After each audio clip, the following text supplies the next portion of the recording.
All right, so my name is Tyson Beach, or Robert Tyson Beach in the grade book, and here is my game.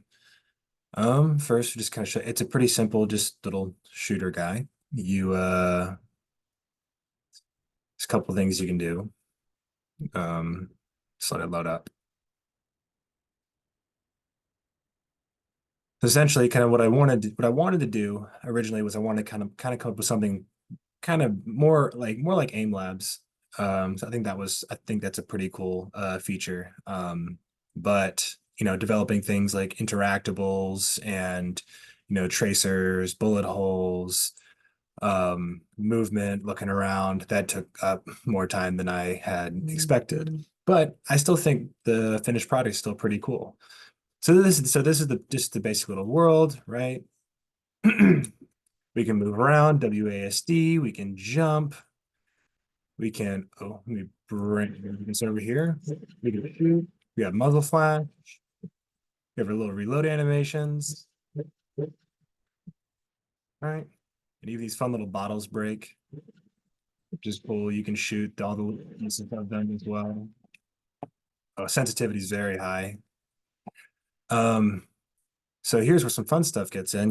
So we have a couple different buttons here. Because essentially what this is supposed to do is supposed to train your aim. But also this is not very fun if these bottles don't do anything.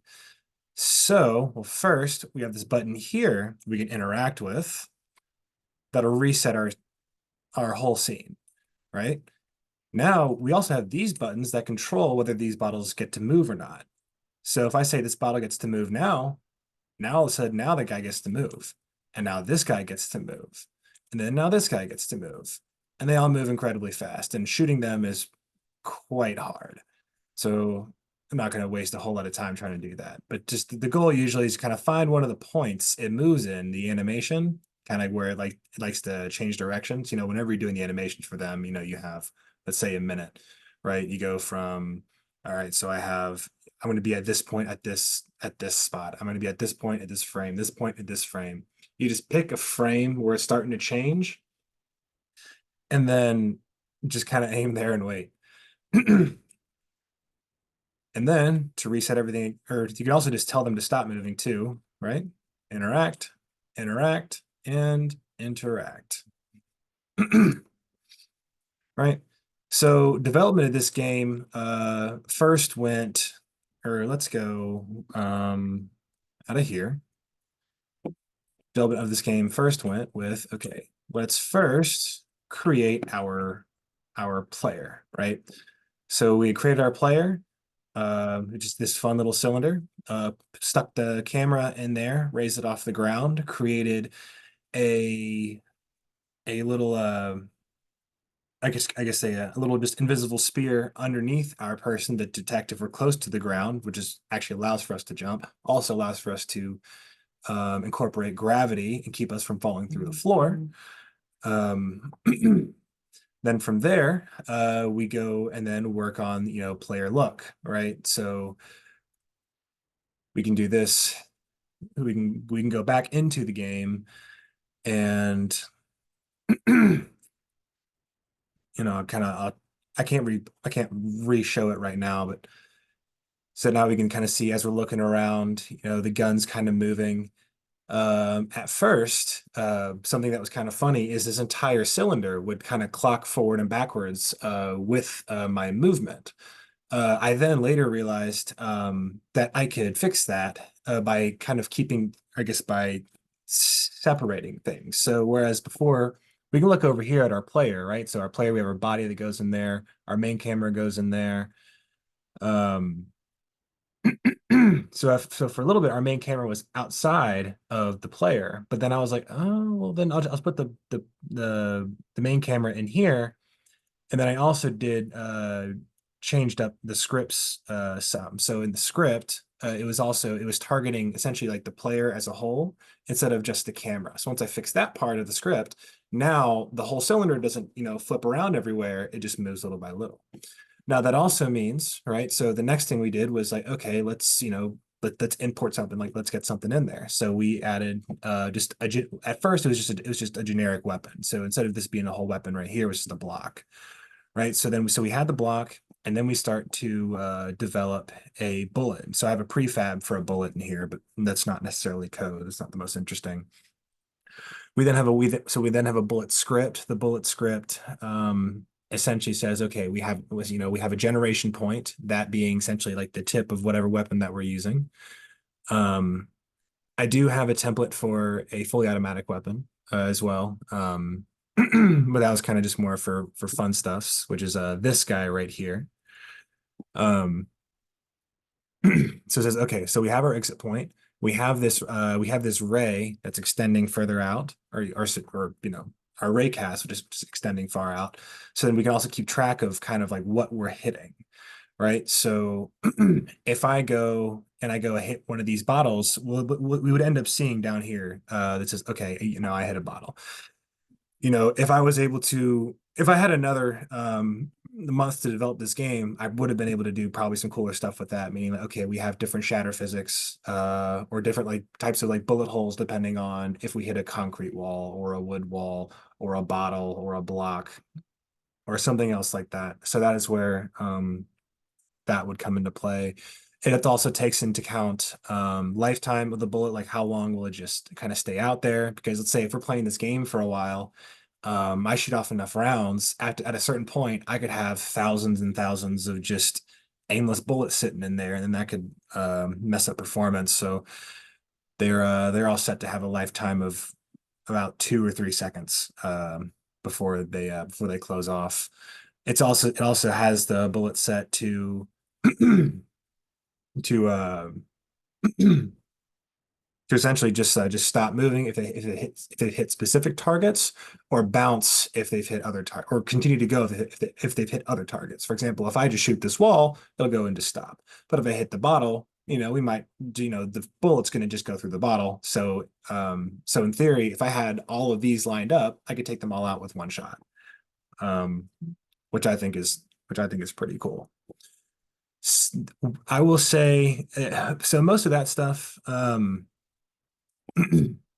was not necessarily like straightforward. It was definitely a little bit tricky. The most difficult part for me though was raycast interactions, right? So or at least not the ones. So the ones when it came that I did with the bullet weren't, for whatever reason, it seemed to work out just fine fairly quickly. But these ones here, where I was trying to interact with this person, with this guy, and this guy, were much more difficult. And I'm not necessarily sure why. And I'm also not even necessarily sure what I did different that made it work. So at first, what I was doing is I was going in and I was going to write, okay, so I'm going to go, so my ray is looking this way. I'm looking at what I'm hitting. If the object I'm looking at has this component in it, at least just print out I have this component, right? Or I'm looking at an object with this component. So I had tried a couple different ways. I tried it doing that. I tried it with tags. I tried it with components again. And then I eventually just started kind of just looking around. I was like, okay, well, can I get this to work with almost anything at all? And it was just really fighting me. And eventually at some point, and again, it's too weird. I don't actually understand how how it worked. I just wrote it one more time, and then all of a sudden it's just like, oh yeah, great. We detect, we see all this wonderful stuff. So so then that one was was a little bit difficult to get there. Then after that, I just wanted to get these to link up with the bottles just ahead of them, meaning I wanted to have some sort of animation to get them, just to start stop. So from there, like I said, you create these animations, like I kind of mentioned at the beginning. I said we can kind of just, or we can do this. We can go to animator, right? So essentially we kind of go through here, we can set a Boolean saying, okay, if Boolean is on, we're moving around, the Boolean is off, we're stopped. And we can do that for quite literally all of these. And then you just have an or I guess I called it an event manager, my event being I interact bottle moves, right? So I give it a couple different couple different guys. So this is just without going into the actually looking at the code itself. Moving this, it just kind of just like references pieces of the code, right? So we can look all the way into here. Those pieces that came up said, okay, this private game object, this game object, this game object. Essentially, those are getting written by these guys here. And then further down in the event script, they said that script is once the raycast was working, that script was pretty simple. It was just, okay, make sure my variables are lined up, get the animation in there, make sure my transition states are set up properly. I know this one was also kind of fun. It was really simple, but just kind of fun when I was doing it. Just having this. I don't know why I enjoyed doing that. It's so simple. But yeah, so we have a pretty not the most insane amount of code written ever, but a pretty solid amount of code. A lot of it is reused or referenced by different settings. In here, like for example, for our weapon script that we have has a whole mess, or it's got a whole bunch of code in there. But the way I have my code set up, I can access everything I need to from here. So I can access my bullet prefab, the bullet spawn, which I was talking about earlier, which actually tells me where the bullet's coming out of the gun. I can play with reload time. I set reload time to this because the reload sound animation I had was pretty much this time exactly. So I was like, okay, that fits. Shooting delay, I set to this because the animation I came up with shooting uh essentially is about this long. Bullets for burst. Again, if I had more time to develop this game, I could implement more weapons, more maps, more types of events. And then, if you have a burst weapon, like a 3-round burst weapon or a shotgun, you want to be able to fire multiple bursts at the same time or multiple shots at the same time. Spread intensity. This is just essentially how inaccurate like your gun can be, right? If a shotgun, it's gonna spray out. You have a sniper rifle, it's gonna be kind of much more accurate. This one is set to be pretty small. I do have code in here to just to limit overall ammo usage. I am intentionally just kind of letting it be infinite. Obviously you can't just shoot for forever, you have to reload or else you hit the empty clip sound. But yeah, this was it was sufficiently frustrating. It was very cool. Um and I definitely see myself just kind of continuing to mess with this as just kind of a fun project going into the summer. I mean, there's so much potential with this. But yeah, I'll go through it. I'll just showcase the game just one more quick time.